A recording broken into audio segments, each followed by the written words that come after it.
बहुत धन्यवाद। मैं आपको बता देना चाहता हूं कि नीलकंठ महाकालेश्वर धाम पड़ेला कादीपुर सुल्तानपुर में 14 फरवरी दिन शनिवार को स्वामी अनुभवानंद जी महाराज पीठाधीश्वर महामंडलेश्वर मठाधीश्वर कांचीपुरम के कर कमलों द्वारा प्राण प्रतिष्ठा होगी और 15 फरवरी को महाप्रसाद की व्यवस्था की गई है, जिसमें 30 से 40 हजार लोगों की व्यवस्था है। और शाम को भजन संध्या का कार्यक्रम रितेश पांडे सुपरस्टार के द्वारा किया जाएगा। मैं सभी क्षेत्रवासियों से हाथ जोड़कर के विनती कर रहा हूं, जो भी हमारी आवाज सुन रहे हैं, अगर मेरा निमंत्रण उन तक नहीं पहुंच पाया है, ये भगवान शिव को भंडारा है, भगवान शिव को भंडारे में महाप्रसाद अवश्य ग्रहण करिए। आप अपने परिवार के साथ आइए, सभी क्षेत्रवासियों को लेकर के आइए। और मैं आपको बता दूं, यहां जो तालाब में मंदिर निर्माण हो रहा है, इस तालाब में 17 तीर्थों का जल पड़ेगा। मैंने 17 तीर्थ का जल की व्यवस्था कर लिया है। जब भगवान शिव की स्थापना होगी तो भगवान शिव 17 जलों से स्नान करेंगे। 17 तीर्थों में कौन-कौन से? 17 तीर्थों में जो जल रहेगा वो सेतुबंध रामेश्वर, मल्लिका अर्जुन, गंगा, सरजू नोज, कैलाश मानसरोवर,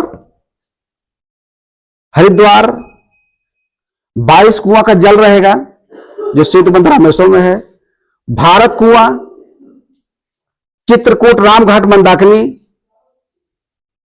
ऋषिकेश हर की पड़ी, गंगोत्री जल, यमोत्री जल, काशी विश्वनाथ का जल, नर्मदा नदी का जल, कृष्णा नदी का जल, मल्लिका अर्जुन और क्षिप्रा नदी जो उज्जैन में है, इस तरह 17 तीर्थ का जल यहां आ चुका है।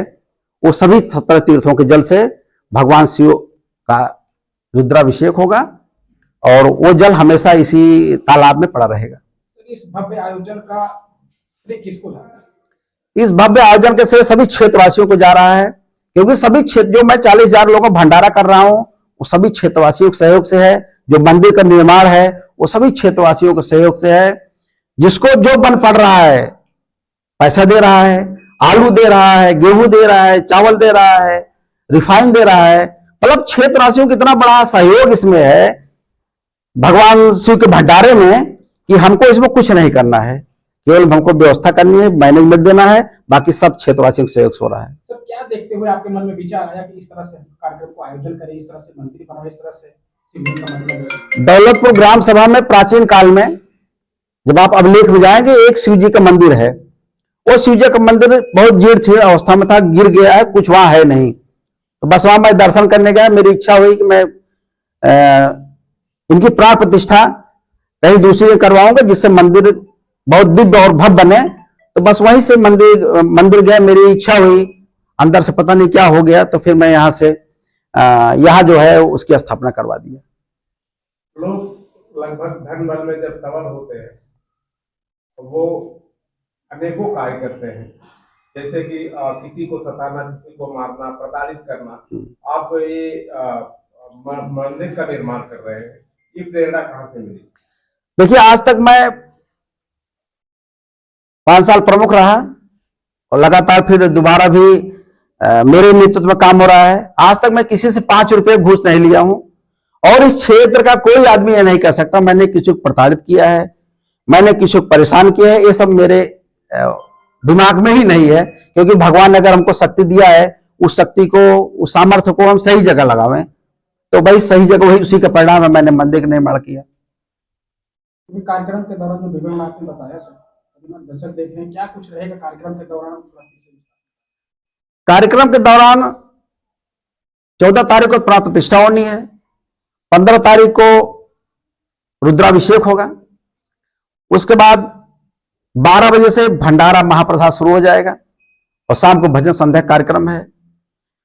और 14 तारीख को 8 बजे शिवलिंग जब यहां से निकलेगा, उस गाजे बाजे के साथ कम से कम 50 गाड़ी रहेगी, 150 मोटरसाइकिल रहेगी, रथ रहेगा, डीजे रहेगा। यहां से यात्रा जाएगी सबसे पहले शाहपुर जंगल में, वहां एक शिव जी का मंदिर है, वहां उनको स्पर्श कराएंगे।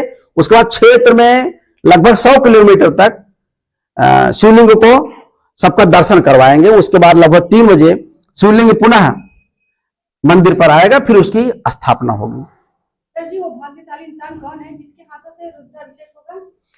वो स्वामी अनुभवानंद जी महाराज हैं, मठाधिपत महामंडलेश्वर और कांचीपुरम के हैं। जो तिरुपति बालाजी महाराज है, तिरुपति बालाजी एक मंदिर जो है, उसके जो मठाधीश्वर हैं महामंडलेश्वर, वही इसकी स्थापना कर रहे हैं।